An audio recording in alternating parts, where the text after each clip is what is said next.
National solicitor general of India Satpal Jain ਨੇ ਧੀਰਜ ਜੈਨੋ ਦੇ ਬੇਟੇ ਇੱਥੇ ਮੌਜੂਦ ਨੇ। ਸਰ, ਤੁਹਾਡੇ ਤੋਂ ਰਾਏ ਲਈ ਗਈ ਹੈ, ਗਵਰਨਰ ਦਾ ਜਿਹੜਾ ਲੈਟਰ ਆਪਾਂ ਦੇਖੀਏ ਕਿ ਤੁਹਾਡੇ ਤੋਂ ਲੀगल ओपिनियन लिता गया और सेशन कैंसिल। लीगल ओपिनियन की कहता है सर? देखिए, कल राज्यपाल महोदय ने पंजाब सरकार के कहने पर ये एक विशेष सत्र बुलाया था और सत्र में बुलाते समय जो पंजाब सरकार ने पत्र भेजा था और रेजोल्यूशन था, उसमें लिखा था कि सिर्फ और सिर्फ विश्वास मत प्राप्त करने वाला विचार डिस्कस होगा और कोई विषय पर चर्चा नहीं होगी, ये लिखा हुआ था उसके अंदर। राज्यपाल ने नॉर्मल रूटीन में सेशन बुला लिया। आज 3 प्रमुख नेताओं ने, विरोधी दल के नेता श्री प्रताप सिंह बाजवा, भारतीय जनता पार्टी के नेता और विधायक अश्विनी शर्मा और सुखपाल सिंह खैरा, उन्होंने लिखित रूप से राज्यपाल को शिकायत की और पूर्व डिप्टी स्पीकर वीर देवेंद्र सिंह, उन्होंने अखबारों में बयान दिया जिसमें उन्होंने एक बहुत बड़ा संवैधानिक मुद्दा उठाया। उन्होंने कहा कि पंजाब विधानसभा के जो कंडक्ट रूल्स हैं, बिजनेस के रूल्स हैं, उसमें अविश्वास प्रस्ताव का प्रावधान तो है, लेकिन विश्वास मत प्राप्त करने का कोई भी नहीं है। इस कारण से उन्होंने मेरे से लीगल ओपिनियन मांगा। मैंने सारा अध्ययन किया और क्योंकि ये विषय कल तक था और कल ही आया था, तो आज ही लीगल ओपिनियन देना आवश्यक था। तो सारा अध्ययन करने के बाद मैंने अपना लीगल ओपिनियन दिया कि किसी भी मुख्यमंत्री को विश्वास मत तब हासिल करना होता 3 परिस्थितियों में। एक, जब सरकार बनती है, मान लीजिए उस समय स्पष्ट नहीं होता कि आपका बहुमत है या नहीं है, लेकिन आप लार्जेस्ट पार्टी हैं, तो आपको कहा जाता है राज्यपाल की तरफ से कि आपने बहुमत साबित करना है इतने दिनों के अंदर, तो वो विश्वास मत लेते हैं।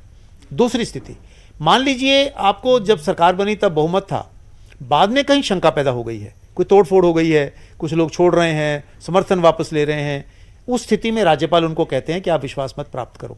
तीसरी स्थिति, आपके खिलाफ विरोधी दल अविश्वास प्रस्ताव पेश करना चाह रहे हैं, लिखकर दे रहे हैं राज्यपाल को, विधानसभा का सेशन नहीं बुलाया जा रहा क्योंकि उसके दिन को टाला जा सके, तो उस स्थिति में राज्यपाल विश्वास मत प्राप्त करने के लिए कह सकते हैं। तीनों परिस्थितियों में राज्यपाल ही निर्देश देंगे मुख्यमंत्री को कि आप विश्वास मत प्राप्त करें। अपने लेवल पर विश्वास मत प्राप्त करने के लिए ही सिर्फ एक ही मुद्दे को लेकर कानून के अनुसार, विधान के कानून के अनुसार कोई ऐसा प्रावधान नहीं है। तो ये ओपिनियन उनको मैंने लिख कर दिया, इन राइटिंग में दिया है और उसको स्वीकार करते हुए उन्होंने अपना जो परमिशन दी थी, जो समन किया था, वो वापस लिया। एक बात और समझ लीजिए, विधानसभा का सत्र राज्यपाल ही बुला सकते हैं, संसद का सत्र राष्ट्रपति जी ही बुलाते हैं। इसलिए जब राज्यपाल बुलाते हैं और राज्यपाल को ये लगा कि ये कोई विषय ही नहीं है, बिना किसी कारण के आप सत्र बुलाना चाहते हो, तो राज्यपाल ने उस आदेश को अपने आज वापस ले लिया है। जो भी सरकार चलती है, विधानसभा चलती है, भारत के संविधान ने सभी के अंदर सीमाओं का बंटवारा किया है। मर्यादा अपनी राज्यपाल की अलग है, विधानसभा की अलग है, हाई कोर्ट की अलग है, सरकार की अलग है, मुख्यमंत्री की अलग है। सबको अपनी अपनी मर्यादाओं में रहकर काम करना होता है। तो अगर सरकार अपनी मर्यादा का उल्लंघन कर रही है, तो राज्यपाल को पूरा हक है कि वो सरकार को मर्यादा में रखे और ऐसा कोई काम ना करे जो संविधान के विरुद्ध हो। जैन साहब, ਜਦੋਂ ਗਵਰਨਰ ਕੋਲ ਇਹ ਲੈਟਰ ਜਾਂਦਾ ਹੈ ਕਿ ਅਸੀਂ ਵਿਸ਼ਵਾਸ ਮਤ ਹਾਸਿਲ ਕਰਨਾ ਚਾਹੁੰਦੇ ਹਾਂ, ਤਾਂ ਉਸ ਟਾਈਮ ਗਵਰਨਰ ਸਾਹਿਬ ਨੂੰ ਲੱਗਿਆ ਕਿ ਇਹ ਜਸਟ ਨਾਰਮਲ ਲੈਟਰ है, बाद ਚ ਤੁਹਾਨੂੰ ਕਿਹਾ ਗਿਆ आज ਲੈਟਰ पूरा डॉक्यूमेंट भेजे गए? ऐसा राज्यपाल के पास जब ये प्रस्ताव गया तो नॉर्मल ट्रेन में उन्होंने साइन किए, क्योंकि राज्यपाल का कोई हित नहीं था। अगर ये जो आम आदमी पार्टी वाले कह रहे हैं जी राज्यपाल हमारे ये है वो है, कुछ नहीं है, अगर वो ऐसी उनकी नीयत होती तो वो कल ही उस पर आपत्ति करते। नॉर्मल रूटीन में उन्होंने शुरू कर दिया। आज जब प्रमुख नेताओं ने उस पर आपत्ति की और लिखकर रिप्रेजेंटेशन भेजी, लिखकर गई हुई है कि इसका प्रावधान नहीं है, तो रूलों का अध्ययन किया गया और रूल्स में देखा गया कि वाकई अविश्वास प्रस्ताव का तो प्रावधान है, पर विश्वास मत का कोई प्रावधान नहीं। क्योंकि आम आदमी पार्टी कह रही है कि लोटस ऑपरेशन लोटस फेल हो गया। और एक सवाल हो रहा है, क्या लीगल राय सरकार वालों ली गई सी कि हाँ ਅਸੀਂ ਕਰਨ ਲੱਗੇ? सरकार ने लीगल राय ली या नहीं ली ये तो सरकार बता सकती है, मुझे इसके बारे में जानकारी नहीं है, ये सरकार बताएगी। लेकिन चाहे लीगल राय ली है चाहे नहीं ली है, पर जो उनका कदम था वो कानून के विरुद्ध था और राज्यपाल ने तुरंत उसको, जो ही सारी जानकारी उनके सामने आई, उन्होंने उसको ठीक किया है और मैं समझता हूं कि राज्यपाल का निर्णय ठीक है। अदरवाइज तो कहीं भी कोई भी विधानसभा किसी भी काम के लिए आप बुला लोगे। आज आपने विश्वास मत के लिए बुलाई है क्योंकि आपको कुछ अपने विधायकों पे हो सकता है उनकी मंशा, उन पर शक हो, और कल को किसी और काम के लिए बुला लोगे जो संविधान अनुमति नहीं देता। ये विधानसभा है, संविधान के अनुसार काम करती है, लाखों रुपए का एक दिन का खर्चा होता है, इसकी महत्वता है, आगे के लिए लोगों की एक उदाहरण की जाती है। इसलिए जो राज्यपाल ने निर्णय किया है पूर्णतः संविधान और कानून और रूल के अनुसार। कोई ऐसी जगह, बंगाल में एक बार सेशन शायद ऐसा कॉल किया गया था, दिल्ली की बात करें, आपने पूरा खंगाला होगा संविधान, इतने बड़े बड़े केस आपने किए हैं। देखिए, हर एक स्थिति में जब मुद्दा उठता है तभी उस पर निर्णय होता है। मुझे किसी ने पूछा कि दिल्ली में भी तो विधानसभा का सेशन हुआ है। अब एक तो दिल्ली के रूल मुझे मालूम नहीं, मैंने अध्ययन नहीं किया। नंबर 2, मान लीजिए रूल की उल्लंघना है, हो रही थी, तो हो सकता किसी ने आपत्ति ही ना की हो। अगर कोई आपत्ति नहीं करता तो कई बार वो विषय एग्जामिन नहीं हो पाता है। ये विषय उठा क्योंकि प्रमुख नेताओं ने पंजाब के ये विषय उठाया, और जब उठाया तो कानूनी तौर पर अध्ययन किया गया और पाया गया कि ये बात तो बिल्कुल ठीक है। हाईकोर्ट में भी कई बार ऐसे होता है, सरकारों में भी कई बार होता है, निर्णय लेने के बाद लगता है कि हम तो गलत निर्णय ले बैठे हैं, तो उसको ठीक किया जाता है। इसलिए जब मुद्दा उठा है तो निर्णय आ गया है। बाकी के क्या कंडक्ट ऑफ रूल्स हैं क्या नहीं है वो बता सकते हैं। मेरा अभी तक, मैं लोकसभा में था जब श्री अटल बिहारी वाजपेयी जी की सरकार बनी, तो राष्ट्रपति जी ने उनको कहा था कि आपको इतने दिन के 15 दिन के अंदर अंदर विश्वास मत हासिल करना है। फिर देवगौड़ा जी की सरकार आई, इंद्र कुमार गुजराल की सरकार आई, उन सबको राष्ट्रपति का आदेश था कि आपको विश्वास मत हासिल करना है। पंजाब में भी, हरियाणा में भी कई बार जब सरकारें बनती थी, अल्पमत में होती थी, पूर्ण बहुमत नहीं होता था, तब राज्यपाल हिदायत देते थे कि आप अपना बहुमत साबित करें। जिस सरकार के पास बहुमत है, कोई उसके बारे में किसी को शक नहीं है। किसी ने नहीं कहा कि श्री भगवंत सिंह जी मान की सरकार को पंजाब विधानसभा में बहुमत हासिल नहीं है, विश्वास मत हासिल नहीं है, बल्कि ओवरवेलमिंग है। 117 में से 90-92 उनके एमएलए हैं। तो फिर क्या कारण है कि आप सरकारी खर्चे पर पुनः एक बार लोगों को अपना बहुमत दिखाना चाहते हो जिसकी कोई आवश्यकता नहीं है? साहब, अरविंद केजरीवाल की ट्वीट की बात करें, कहा कि लोकतंत्र की हत्या है। एक तरफ तो गवर्नर पहले कहते हैं कि ठीक है जी, उसके बाद अचानक से इसको कैंसिल कर दिया जाता है। तमाम बड़े नेता उनके ट्वीट पर ट्वीट लोटस, ऑपरेशन लोटस की बात करते हैं। देखिए, मैं अरविंद केजरीवाल जी को एक बात कहना चाहता हूं, मैं उनका बहुत सम्मान करता हूं। लोकतंत्र को ऐसा हल्का नहीं है कि जो एक राज्यपाल के सेशन कैंसिल करने से उसकी हत्या हो जाए। और ये लोकतंत्र की हत्या के इल्ज़ाम लगातार लगते आते हैं। छोटी सी बात हो जाए तो लोकतंत्र की हत्या हो गई, फिर लोकतंत्र जिंदा हो जाता है। भारत का लोकतंत्र मजबूत है, 70-72 वर्षों से चल रहा है। इसी लोकतंत्र में हर पार्टी की सरकार बनी है, केंद्र में भी बनी है, राज्यों में भी बनी है। इसी लोकतंत्र के अंतर्गत अभी 6 महीने पहले उनकी पंजाब में सरकार बनी है। इसी लोकतंत्र के अंतर्गत वो अभी बाकी राज्यों में अपनी सरकार बनाना चाहते हैं। तो वह लोकतंत्र इतना सस्ता और इतना हल्का नहीं है कि एक राज्यपाल द्वारा विधानसभा का सत्र जो गैर कानूनी था उनके अनुसार, उसको रद्द करने से उसकी हत्या हो जाएगी। लोकतंत्र मजबूत है, सुदृढ़ है, जिंदा है और जिंदा रहेगा। लास्ट सवाल दो जहन में आते हैं कि आपने कहा कि जब आपसे लीगल ओपिनियन मांगा गया तो तुसी कहते हो कि लीगल ओपिनियन बड़ा फैक्ट है कि विश्वास मत हासिल करना, अविश्वास मत, ये 2 टेक्निकल वर्ड्स ने। और दूसरा लीडर्स मिले अपोजिशन जाके, यानी कि किसी सरकार ने अगर लग रहा है कि उनके ऊपर खतरा है तो वो विश्वास मत हासिल कर सकती है, अगर अविश्वास है। ऐसा अविश्वास मत तो अधिकार है विपक्षी विधायकों का मूव करने का, उसके लिए निर्धारित है 10% हो, साइन करें, ये करें। तो उस स्थिति में अविश्वास प्रस्ताव पर विचार होगा।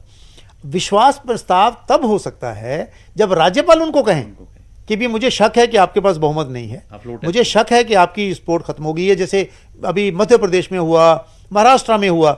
महाराष्ट्र में राज्यपाल ने कहा बहुमत साबित करो, सरकार सुप्रीम कोर्ट में गई, सुप्रीम कोर्ट ने कहा कि नहीं, आपको बहुमत साबित करना पड़ेगा। शाम को 5-5:30 बजे सुप्रीम कोर्ट का निर्णय आया और 6:30 बजे मुख्यमंत्री ने त्याग पत्र दे दिया, 6:30-7 बजे के आसपास। तो उसी स्थिति में होता है, अपनी मर्जी से नहीं है। नहीं तो हर सरकार यही काम करेगी, हर 15 दिन के बाद सत्र बुला लो, हर 20 दिन के बाद सत्र बुला लो। आज आपको लगता है विश्वास मत के लिए बुला लो, कल को किसी और चीज के लिए बुला लो। सरकारें संविधान के अनुसार चलती हैं, लोकतंत्र लोक लाज के साथ चलता है, कानून के अनुसार चलता है, अपनी मर्जी के अनुसार नहीं चलता। और अरविंद केजरीवाल जी वहां बैठे जो मर्जी ट्वीट करें, उनका अधिकार है, कौन उनको रोक सकता है। बहुत बहुत शुक्रिया जैन साहब, थैंक यू। तो इसी के Satyapal Jain additional solicitor general of India, और इन्हों की लीगल ओपीनियन ते ही जिहड़ा गवर्नर ने डिसीजन लिता है, विड्रॉ किया है और साफ कहा कि गवर्नर के कोल पावर्स ने, कोई इदां दा रूल ही नहीं सीगा। सरकारां चाहे अपने वालों डिसीजन नहीं ले सकती, सरकारां जिहड़े संविधान के मुताबिक चलदियां ने। वीडियो जर्नलिस्ट संदीप दे नाल उमेश शर्मा, न्यूज़ 18 चंडीगढ़। ਤਾਂ ਸਤਿਪਾਲ ਜੈਨ ਦੇ ਵੱਲੋਂ ਰਾਏ ਦਿੱਤੀ ਗਈ ਤੇ ਉਸ ਤੋਂ ਬਾਅਦ ਇਹ ਸੈਸ਼ਨ ਰੱਦ ਕਰ ਦਿੱਤਾ ਗਿਆ ਤੇ ਸਭ ਦੇ ਵਿਚਾਲੇ ਮੁੱਖ ਮੰਤਰੀ ਦੀ ਪਹਿਲੀ ਸਟੇਟਮੈਂਟ, ਜਿਹਾਂ ਰਾਜਪਾਲ ਦੇ ਵੱਲੋਂ ਵਿਧਾਨ ਸਭਾ ਨਾ ਚੱਲਣਾ ਦੇਣਾ ਦੇਸ਼ ਦੇ ਲੋਕਤੰਤਰ ਤੇ ਵੱਡੇ ਸਵਾਲ ਪੈਦਾ ਕਰਦਾ ਹੈ। ਹੁਣ ਲੋਕਤੰਤਰ ਨੂੰ ਕਰੋੜਾਂ ਲੋਕਾਂ ਦੇ ਚੁਣੇ ਹੋਏ ਪ੍ਰਤੀਨਿਧੀ ਚਲਾਉਣਗੇ ਜਾਂ ਦਿੱਲੀ ਕੇਂਦਰ ਸਰਕਾਰ ਦੁਆਰਾ ਨਿਯੁਕਤ ਕੀਤਾ ਹੋਇਆ ਇੱਕ ਵਿਅਕਤੀ। ਇੱਕ ਪਾਸੇ ਭੀਮ ਰਾਓ ਅੰਬੇਦਕਰ ਜੀ ਦਾ ਸੰਵਿਧਾਨ ਤੇ ਦੂਜੇ ਪਾਸੇ ਆਪਰੇਸ਼ਨ ਲੋਟਸ, ਜਨਤਾ ਸਭ ਦੇਖ ਰਹੀ ਹੈ। और सियासत सूबे दे विच इस मुद्दे दे उत्ते होर भखदी हुई नजर आ रही है। वड्डी खबर है, इस समय सैशन रद्द होने दे उत्ते मुख्यमंत्री भगवंत मान दी पहली स्टेटमेंट सामने आ गई है। तो कह रहे हैं कि जनता पंजाब दी, देश दी सब कुछ देख रही है। ਤੇ ਲੋਕਤੰਤਰ ਦੇ ਨਾਲ ਇਸ ਨੂੰ ਜੋੜ ਕੇ ਜ਼ਰੂਰ ਦੇਖਿਆ ਜਾ ਰਿਹਾ। ਜਿਸ ਤਰੀਕੇ ਨਾਲ ਅਰਵਿੰਦ ਕੇਜਰੀਵਾਲ ਹੋਰਾਂ ਦੇ ਵੱਲੋਂ ਟਵੀਟ ਦੇ ਵਿੱਚ ਕਿਹਾ ਗਿਆ ਸੀ ਕਿ ਜੇਕਰ ਰਾਜਪਾਲ ਨੇ ਇਸ ਤਰੀਕੇ ਨਾਲ ਕੀਤਾ ਤਾਂ ਫਿਰ ਸਮਝੋ ਕਿ ਲੋਕਤੰਤਰ ਖਤਮ ਹੈ। ਤੇ ਦੂਜੇ ਪਾਸੇ ਮੁੱਖ ਮੰਤਰੀ ਦੇ ਵੱਲੋਂ ਵੀ ਕਿਹਾ ਗਿਆ ਕਿ ਰਾਜਪਾਲ ਦੇ ਵੱਲੋਂ ਵਿਧਾਨ ਸਭਾ ਨਾ ਚੱਲਣਾ ਦੇਣਾ ਦੇਸ਼ ਦੇ ਲੋਕਤੰਤਰ ਦੇ ਉੱਤੇ ਵੱਡੇ ਸਵਾਲ ਪੈਦਾ ਕਰ ਰਿਹਾ ਹੈ। ਹੁਣ ਲੋਕਤੰਤਰ ਨੂੰ ਕਰੋੜਾਂ ਲੋਕਾਂ ਦੇ ਚੁਣੇ ਹੋਏ ਪ੍ਰਤੀਨਿਧੀ ਚਲਾਉਣਗੇ ਜਾਂ ਫਿਰ ਦਿੱਲੀ ਕੇਂਦਰ ਸਰਕਾਰ ਦੇ ਵੱਲੋਂ ਨਿਯੁਕਤ ਕੀਤਾ ਹੋਇਆ ਇੱਕ ਵਿਅਕਤੀ। ਇੱਕ ਪਾਸੇ ਭੀਮ ਰਾਓ ਜੀ ਦਾ ਸੰਵਿਧਾਨ ਹੈ ਤੇ ਦੂਜੇ ਪਾਸੇ ਆਪਰੇਸ਼ਨ ਲੋਟਸ ਹੈ। ਜਨਤਾ ਸਭ ਕੁਝ ਦੇਖ ਰਹੀ ਹੈ। ਇਹ ਮੁੱਖ ਮੰਤਰੀ ਦੀ ਵੱਡੀ ਸਟੇਟਮੈਂਟ ਹੈ ਔਰ ਪਹਿਲੀ ਸਟੇਟਮੈਂਟ ਹੈ ਇਸ ਪੂਰੇ ਮਾਮਲੇ ਦੇ ਵਿੱਚ। ਸੈਸ਼ਨ ਰੱਦ ਹੋਣ ਦੇ ਉੱਤੇ ਜਿਹੜੀ ਉਹਨਾਂ ਦੇ ਵੱਲੋਂ ਸਟੇਟਮੈਂਟ ਦਿੱਤੀ ਗਈ, ਟਵੀਟ ਕੀਤਾ ਗਿਆ। ਸੀਐਮ ਨੇ ਆਪਣੇ ਟਵੀਟ ਦੇ ਵਿੱਚ ਜੋ ਲਿਖਿਆ ਉਹ ਤੁਹਾਨੂੰ ਦਿਖਾ ਰਹੇ ਹਾਂ ਤੇ ਉਹਨਾਂ ਨੇ ਲਿਖਿਆ ਕਿ ਰਾਜਪਾਲ ਦੇ ਵੱਲੋਂ ਵਿਧਾਨ ਸਭਾ ਨਾ ਚੱਲਣਾ ਦੇਣਾ ਲੋਕਤੰਤਰ ਦੇ ਉੱਤੇ ਵੱਡੇ ਸਵਾਲ ਪੈਦਾ ਕਰਦਾ ਹੈ। ਦੇਸ਼ ਦੇ ਲੋਕਤੰਤਰ ਦੇ ਹੁਣ ਲੋਕਤੰਤਰ ਨੂੰ ਕਰੋੜਾਂ ਲੋਕਾਂ ਦੇ ਚੁਣੇ ਹੋਏ ਨੁਮਾਇੰਦੇ ਚਲਾਉਣਗੇ ਜਾਂ ਫਿਰ ਕੇਂਦਰ ਦਿੱਲੀ ਦੀ ਕੇਂਦਰ ਸਰਕਾਰ ਦੇ ਦੁਆਰਾ ਨਿਯੁਕਤ ਕੀਤਾ ਗਿਆ ਇੱਕ ਵਿਅਕਤੀ। ਜੋ ਰਾਜਪਾਲ ਦੀ ਨਿਯੁਕਤੀ ਹੈ ਉਹ ਸਿੱਧੇ ਤੌਰ ਦੇ ਉੱਤੇ ਸੰਵਿਧਾਨ ਦੇ ਮੁਤਾਬਿਕ ਕੇਂਦਰ ਦੀ ਸਰਕਾਰ ਕਰਦੀ ਹੈ ਔਰ ਉਸ ਨਿਯੁਕਤੀ ਦੇ ਉੱਤੇ ਇਸ ਸਮੇਂ ਸਵਾਲ ਜ਼ਰੂਰ ਚੁੱਕੇ ਜਾ ਰਹੇ ਨੇ ਭਗਵੰਤ ਮਾਨ ਹੋਰਾਂ ਦੇ ਵੱਲੋਂ, ਸੂਬੇ ਦੇ ਮੁੱਖ ਮੰਤਰੀ ਦੇ ਵੱਲੋਂ। ਤਾਂ ਹੁਣ ਸਵਾਲ ਇਹ ਹੈ ਕਿ ਆਖਿਰ ਕਿਉਂ ਰਾਜਪਾਲ ਦੇ ਵੱਲੋਂ ਇਹ ਸੈਸ਼ਨ ਰੱਦ ਕਰ ਦਿੱਤਾ ਗਿਆ, ਕਿਉਂ ਸਹਿਮਤੀ ਵਾਪਸ ਲੈ ਲਈ ਗਈ। ਉਹਨਾਂ ਨੇ ਤਾਂ ਕਾਨੂੰਨ ਦਾ ਹਵਾਲਾ ਦਿੱਤਾ ਹੈ ਕਿ ਕਾਨੂੰਨ ਦੇ ਮੁਤਾਬਿਕ ਸੈਸ਼ਨ ਸੱਦਿਆ ਜਾ ਸਕਦਾ ਸੀ, ਕਿ ਕਾਨੂੰਨ ਦੇ ਮੁਤਾਬਿਕ ਸੈਸ਼ਨ ਨਹੀਂ ਸੱਦਿਆ ਜਾ ਸਕਦਾ। ਇਹ ਬਹੁਤ ਸਾਰੇ ਵੱਡੇ ਸਵਾਲ ਨੇ ਜੋ ਇਸ ਸਮੇਂ ਖੜੇ ਹੋ ਰਹੇ ਨੇ। ਮੁੱਖ ਮੰਤਰੀ ਕਹਿ ਰਹੇ ਨੇ ਕਿ ਲੋਕਤੰਤਰ ਇਹ ਨਹੀਂ ਹੈ। ਲੋਕਤੰਤਰ ਹੈ ਕਿ ਜਦੋਂ ਲੋਕਾਂ ਦੇ ਵੱਲੋਂ ਚੁਣੇ ਹੋਏ ਲੋਕ ਸਰਕਾਰ ਚਲਾਉਂਦੇ ਨੇ, ਉਹ ਲੋਕਤੰਤਰ ਹੈ। ਲੋਕਤੰਤਰ ਉਹ ਨਹੀਂ ਹੈ ਜਦੋਂ ਕੇਂਦਰ ਦੀ ਸਰਕਾਰ ਦੇ ਵੱਲੋਂ ਨਿਯੁਕਤ ਕੀਤਾ ਹੋਇਆ ਇੱਕ ਸ਼ਖਸ ਫੈਸਲੇ ਲੈਣ ਲੱਗਦਾ ਹੈ। ਤਾਂ ਮਾਮਲਾ ਗਰਮਾਉਂਦਾ ਹੋਇਆ ਤਾਂ ਲਾਜ਼ਮੀ ਤੌਰ ਤੇ ਇਸ ਸਮੇਂ ਨਜ਼ਰ ਆ ਰਿਹਾ। ਹੁਣ ਦੇਖਣਾ ਹੋਵੇਗਾ ਕਿ ਕੀ ਕੁਝ ਆਮ ਆਦਮੀ ਪਾਰਟੀ ਦਾ ਅਗਲਾ ਰਿਐਕਸ਼ਨ ਰਹਿੰਦਾ ਹੈ ਇਸ ਪੂਰੇ ਮਾਮਲੇ ਦੇ ਉੱਤੇ ਔਰ ਸੈਸ਼ਨ ਵਾਲੇ ਦਿਨ ਦੇ ਉੱਤੇ ਖਾਸ ਤੌਰ ਤੇ ਕੀ ਕਰਦੀ ਹੈ ਹੁਣ ਆਮ ਆਦਮੀ ਪਾਰਟੀ। ਮੁੱਖ ਮੰਤਰੀ ਦੀ ਸਟੇਟਮੈਂਟ ਜਿਸ ਦਾ ਇੰਤਜ਼ਾਰ ਲਾਜ਼ਮੀ ਤੌਰ ਦੇ ਉੱਤੇ ਸੀ,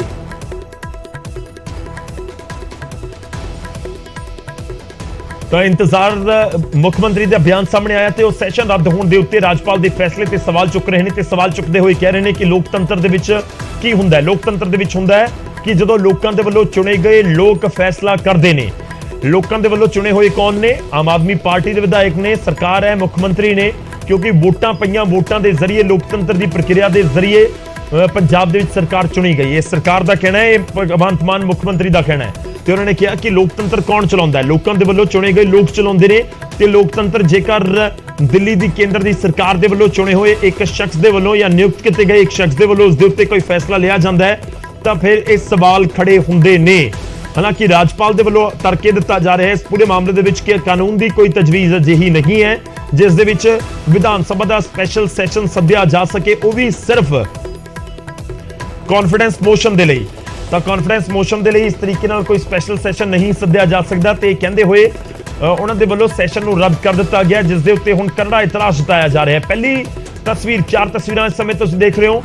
ਪਹਿਲੀ ਤਸਵੀਰ ਦੇ ਵਿੱਚ ਨਜ਼ਰ ਆ ਰਹੀ ਹੈ ਜੋ ਆਰਡਰ ਜਾਰੀ ਕੀਤੇ ਗਏ ਨੇ ਸੂਬੇ ਦੇ ਰਾਜਪਾਲ ਦੇ ਵੱਲੋਂ, ਬਨਵਾਰੀ ਲਾਲ ਪੁਰੋਹਿਤ ਦੇ ਵੱਲੋਂ।